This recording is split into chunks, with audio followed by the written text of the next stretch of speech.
Hello, ladies and gentlemen. Today I would like to talk politics, and I've kind of gone back and forth as to whether or not I want to do this. Eventually, I decided, why the heck not? I suppose I could. My theory is that I hope not to say anything too terribly controversial or out there, which means that if I understand social media correctly, this shouldn't really get much traction and shouldn't be seen by hardly anyone. So it'll just be something that you guys can listen to if you'd like to hear my thoughts on the current political situation, which there is ample reading of that you can do and whatnot, but what's driving me to want to talk about this so much is that my feeling with the Democrats is that it's like having a negligent father, and he keeps promising to take you to the circus, and, you, like, no longer believe your father's actually going to take you to the circus, but every time, you get a little excited, like, maybe they're actually going to fix healthcare, or maybe they're really going to tackle the cost of education, and then they don't. You always tell yourself you're not going to be bummed, but then you still feel bad because you wanted to go to the circus. God, I hate the Democratic Party. And I sometimes joke that there are two groups that hate the Democrats more than anybody in this country. The first of them are the Republicans, and the second group is the Democrats. Now, I consider myself to be independent. I'm probably left-leaning, but I never get what I want. So, I would never say that I am a Democrat because, the Democrats mostly just kind of let me down. But the big question is, how did we get here? Like, why are we at this precipice where we might legitimately be looking at a dictatorship of some sort, or at the very least, like a really firmly entrenched oligarchy, worse than what we have now, and there is no viable alternative. All we have is Joe Biden saying, I will drop out of the race if God himself tells me to drop out of the race. Not realizing that it's like asking God to strike him with lightning because he's at that age where God himself might very, very well come knocking. Like I have to wonder if enough people heard him say that. Like, I'll quit when God tells me to quit. If he dies before the nomination, is that going to restore faith in God for some people? Because it would be very poetic. If the public doesn't want me in charge, may God kill me. Boom, lightning strike. Okay, so it's the Democrats' fault. They really did all of this. They set all this up. They've been setting themselves up to fail for decades. And this whole Joe Biden thing is so ludicrously in character for the party that, again, it's frustrating that I that you would expect anything else from them. You know that they won't change, but they just keep doing this kind of thing. It goes all the way back to the 70s during the Nixon administration. They had to run somebody against him, so they chose this guy named McGovern.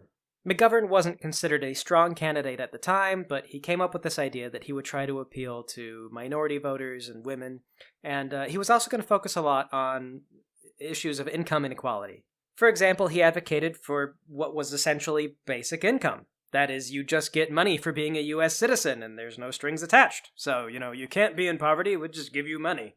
There were grumblings at that time about how the tax structure was becoming more unequal, it was becoming more regressive, taxes were favoring the rich because they'd introduced a lot of loopholes for them, and the middle class was bearing the brunt of the problem because someone had to pay the difference.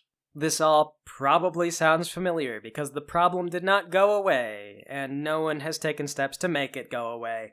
But McGovern suggested that they make it go away. That was one of the things that he was pushing for.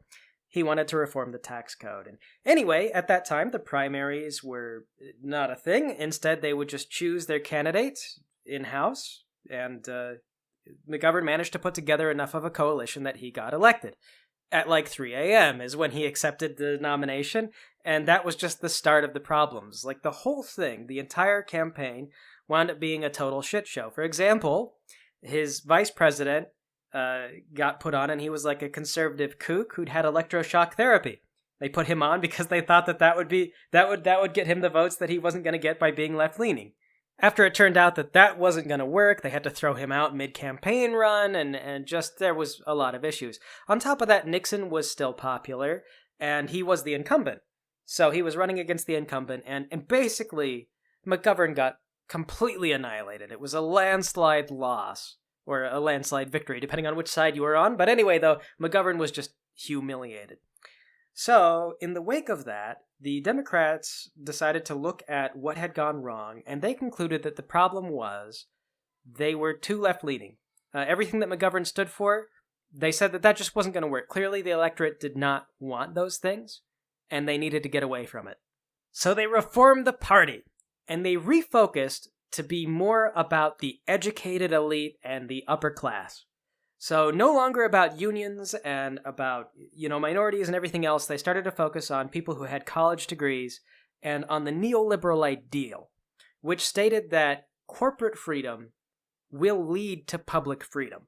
Now, when the neoliberal theory was first established, it made sense. Basically, what it said was that if the public can vote with their wallets, and they can enforce a sort of economic democracy on the markets, and the markets are free to respond to the public, then you will naturally have a more democratic system because everybody involved is part of that system and they have a say over that system, and it doesn't necessarily involve direct interaction from the political leaders. But the scholars pointed out in the original writings that the government did need to make sure that the markets remained fair so that the public could vote with their wallets. Because if, for example, a corporation became a monopoly and you could no longer influence the corporation by going to someone else or by choosing not to buy their product, then that's just corporate autocracy, which is going to disenfranchise everybody. So the original ideal was that the public needed to have a democratic say over the markets with their wallets. This was during the Cold War, so they threw out all the stuff about the public needing say, and they just brought over all the stuff about the corporations needing freedom to respond to the public. So they began to focus a lot on this idea that corporations needed freedoms. And as a result of that, they began to receive a lot more money from corporate interests and the upper class and white-collar educated people who maybe benefited from this point of view. And as they embraced this reform, the labor unions and the working class kind of didn't have anyone else to turn to. What were you going to vote Republican? That was the party for the upper class, who was already advocating for what the Democrats are now advocating for. So, if you didn't want that, then all you could do is vote Democrat. So the Democrats managed to secure more funding, while also mainly still getting the votes that they already had, because they kind of just coasted on their reputation as being pro-union. The Democratic leaders would say, hey, if you're a minority or you're part of the working class or whatever, you've got to vote for us because the Democrats are all about that. And then they would get voted into power and they would just turn around and screw those people. And that's kind of how it's been for the past 50 years. So sometimes I hear people say, why do the working class keep voting Republican? That's not voting in their interest. They should vote Democrat. Well, the answer is because the Democrats haven't done anything for the working class in the past 50 years. They sometimes talk like they're going to. They frequently talk like they're going to. They say, we're the working class party, but consistently, they're not. Immediately, one of the earliest things that they did after this reform was they just completely gave up on antitrust law. So they just let the whole system be reformed so that now, when they talk about monopoly, they don't ask whether or not there is a monopoly, they ask whether or not the monopoly is beneficial according to a weird diagnosis that you would make if you were pro-corporate. They say, is this going to benefit the consumer if theoretically the company lowered prices? And the companies always go, yeah, theoretically if we lowered prices, us being the only ones on the market, that would benefit the consumer. And then they say, okay, and they just let the mergers happen. And they allow vertical integration and everything else. The Democrats just kind of walked away from it. They were like, that's fine. That's neoliberal economics. That's corporate freedom. You will note that you lose the ability to democratically affect the markets with your wallet when corporations become that powerful, but that part was omitted from the whole neoliberal orthodox. So the power of your wallet is not considered an essential facet of this paradigm. They don't protect it. And the next time they won the election, that was Jimmy Carter. And Jimmy Carter is actually when we started to get into this thing where stocks became more protected than wages. So that's when they started to lower taxes on stocks. That was the Democrats. That was not the Republicans. Now, don't get me wrong, the Republicans were on board for it, but that's why they were able to pass it. Because the Democrats were like, hey, what if we just, lower taxes on stock earnings? And the Republicans were like, shoot, we've been saying that for years, yeah. And they got together and they lowered taxes on stock earnings. So now, that's how all the rich people make their money, is just stock investing. So that was the start of a lot of problems. Some of the stuff where you have to always make the stock number go up, that goes further back to like the era of Henry Ford, but I'm simplifying to make my point. I have the tyranny of the mic. We're not going to go. Forget it. Anyway, yeah. So Jimmy Carter created the stock investing loophole, and then later on we got Clinton. And do you know who deregulated the banks and signed off on NAFTA and everything? It was Clinton. He got elected in because he was saying that he was going to look out for the little guy. He talked about this populist stuff, but as soon as he got into office, he completely forgot about the little guy. He didn't care anymore. So he set up NAFTA, and then that outsourced a bunch of jobs, which, bankrupted the Rust Belt and led to a lot of resentment. And then the deregulating the banks, like, that was profitable for a little while, and they were very proud of that, but that's why we had the 2008 housing crash. Then we got Obama, and Obama also campaigned on helping out families in need, and he talked about healthcare and the cost of education, and he made it seem like he was going to do something about it, but then he was in favor of the Trans-Pacific whatever, like the NAFTA, but for Asia. And if you follow the politics at the time, I mean, like, they were talking about, like, oh, the TPP will let us influence the environment in Asia, maybe, but it was just corporations that were writing that law, and the main thing they were focused on was taking advantage of other countries so that they could make more money in the short term. It probably wasn't going to help anybody, and it was probably going to lead to even more disenfranchisement in the long run. And it was actually Donald Trump who killed that. And then, of course, there's the landmark Obama legislation, the ACA, Obamacare. And that was like they acknowledged everything that was wrong with the healthcare system, and instead of solving it, they figured out a system that would preserve the problems and then made it illegal not to buy into it. Like, what a whacked out approach to a really real issue. And I mean, like, I followed the politics then. Like, I was old enough to understand what was going on through all of that. So I know there's always like an excuse. It's like, well, we really wanted to solve healthcare, but Joe Lieberman wouldn't let us do it. And then later on, now we've got Joe Biden, and the last 4 years of Joe Biden, it's hard to really point to anything specifically he's done.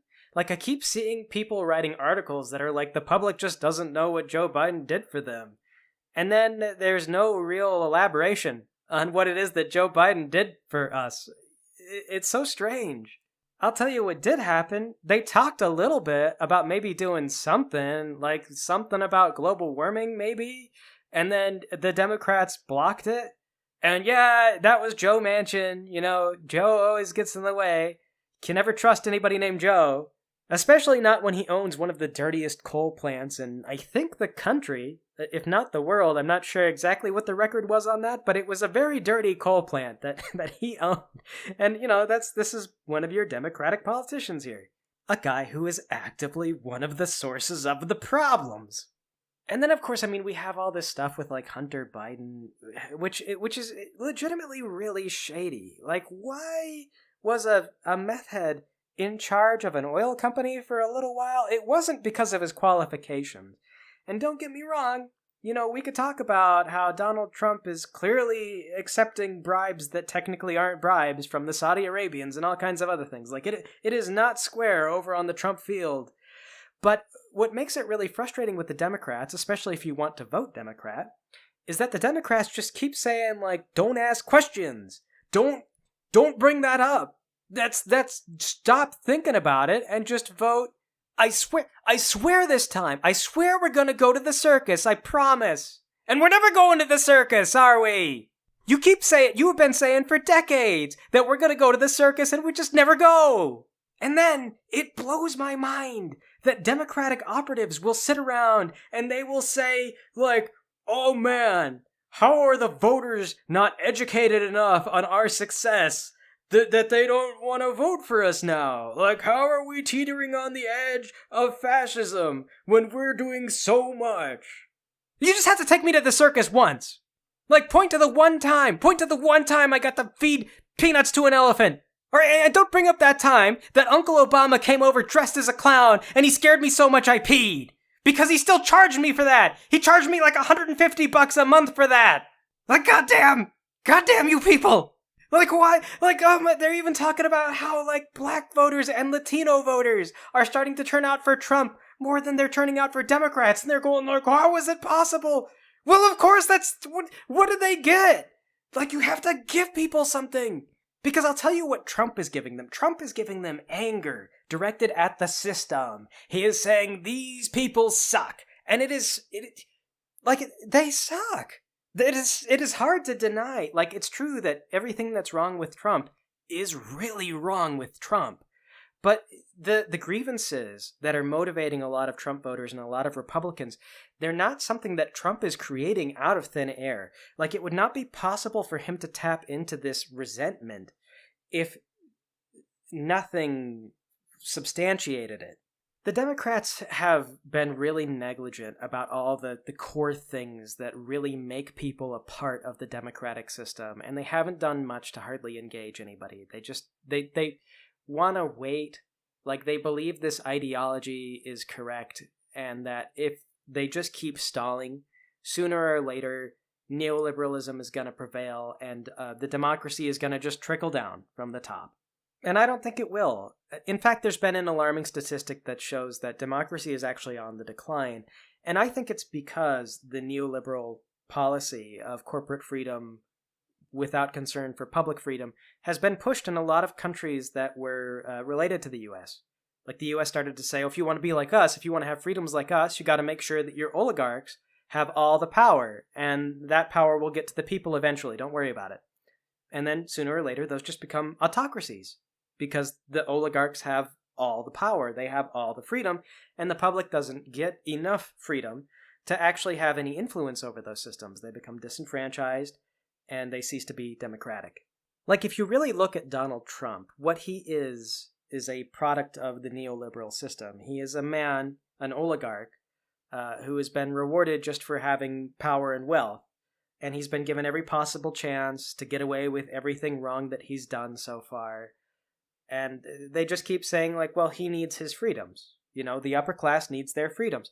And he's used them to become president, and now he's going to use those freedoms to take away everybody else's freedoms, or he may very well. There's some hope that he won't, but I don't know. He doesn't seem like he has a lot of self-control, so I kind of assume that in the future I won't be able to talk like this and get away with it. And the Democrats are saying, like, how can this be? Again, like I can look at Donald Trump and acknowledge that he might actually become a brutal dictator and he might really kill people. Like I genuinely believe that he could be that guy. Why would I speak out against the Democrats at all at this point, knowing that that's the possible result of a Trump victory? And I mean, like, the thing is that the Democrats have been, for the past 50 years, running on this policy of you have no other choice. And in fact, that's where you get some people who believe that there's a uniparty. They think that the Democrats and the Republicans are in cahoots. And I understand where that comes from, too, because if you look at this, the Democrats are always saying, you know, vote for me, or the elephant's going to come in here and kick your ass. You know, that's like a protection racket. So that kind of feels like these two people are in cahoots. They're not.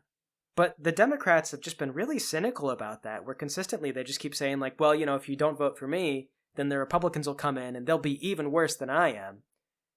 And, you know, I don't know. It doesn't seem like that's motivating people to go to the polls and vote for more Democrats.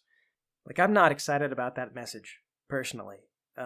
It doesn't feel like democracy to me. This doesn't feel like my government that I chose. This feels like I'm being threatened. And I hate it.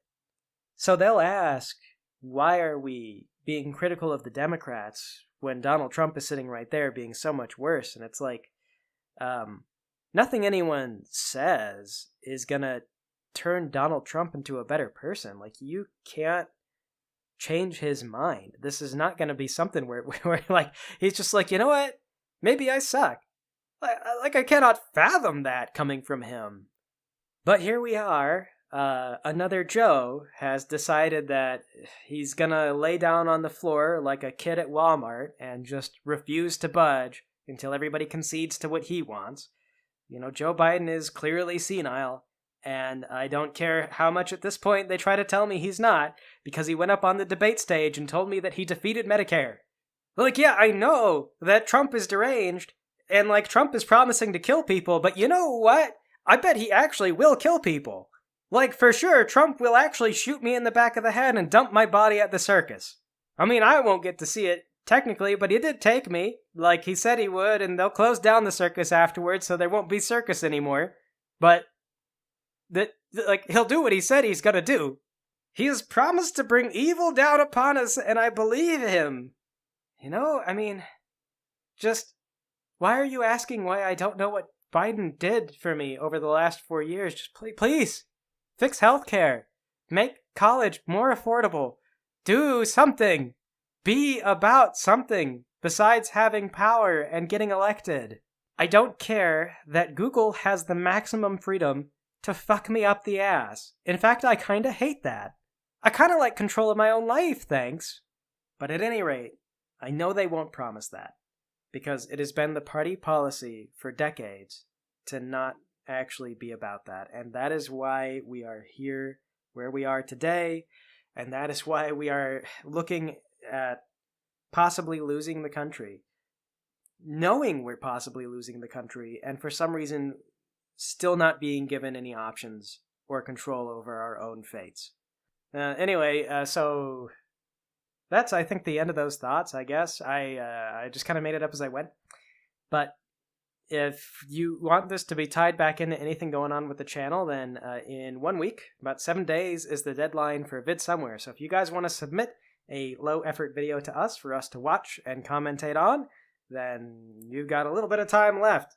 So there's something. Anyway, who knows what's going to happen? I don't know. But this is, as I understand it, how we got into the situation, and why the Democrats are doing this, even though it just looks like it's going to be disaster. Because it's kind of like that's the Democratic way, just to double down on disaster and keep holding out hope that sooner or later this ridiculous philosophy they have is going to work out for everybody. Because I think they've drunk the Kool-Aid, and they really do think that this type of behavior is somehow going to work out for everyone in the long run.